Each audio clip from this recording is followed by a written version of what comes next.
Hey, it's Sarah, and I'm back today for video 2 in my jobs series on you applying for jobs. So we talked a little bit about a resume, but now we need to talk a little bit about how you apply. Now, a lot of schools have a very similar application process, and they use a system called Applitrak. And what you do in this system is it's so awkward, it's so hard to fill out. I really find it very cumbersome. I hate it. But it's a favorite of a lot of schools in Illinois. It could be wrong about other schools in other parts of the country, but that's what they use here, so that's what I've got familiarity with.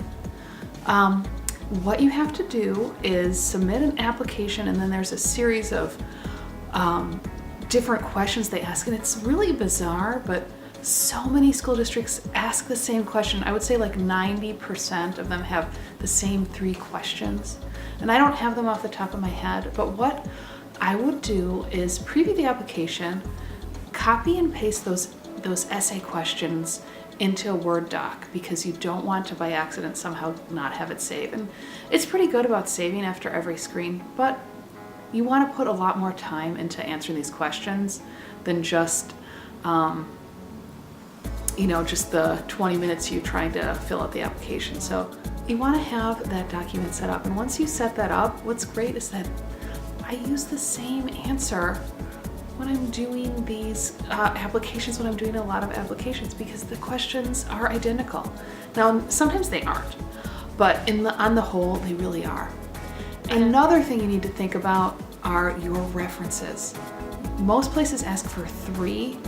And I'm going to tell you that the 3 kind of references I have used.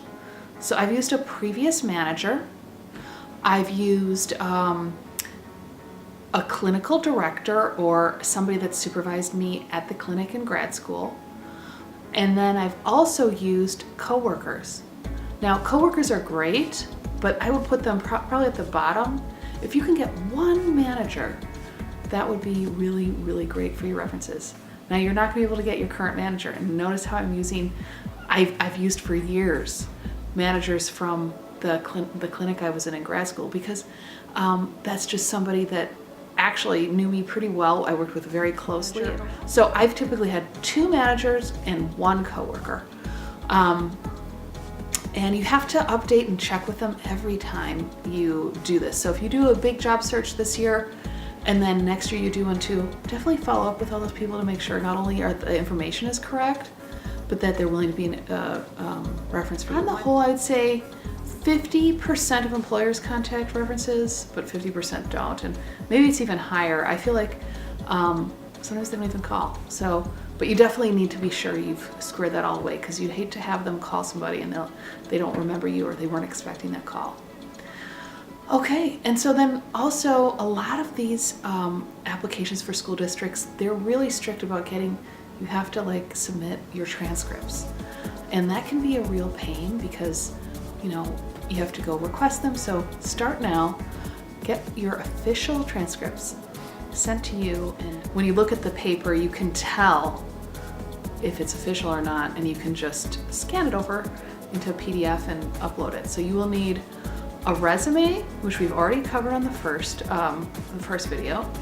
You're going to want a cover letter, and what I'll do is in the description, I'll put a cover letter that you can have for free, and it doesn't have to be that long. Just a quick introduction to yourself, and you can have the cover letter that I use. And then your transcripts, your references, your answers to the essay questions, and then you submit it. And in the next video, I'm going to talk about interviews and my biggest tips for interviews, because I've been through a ton of interviews. Some successful and some not. Bye.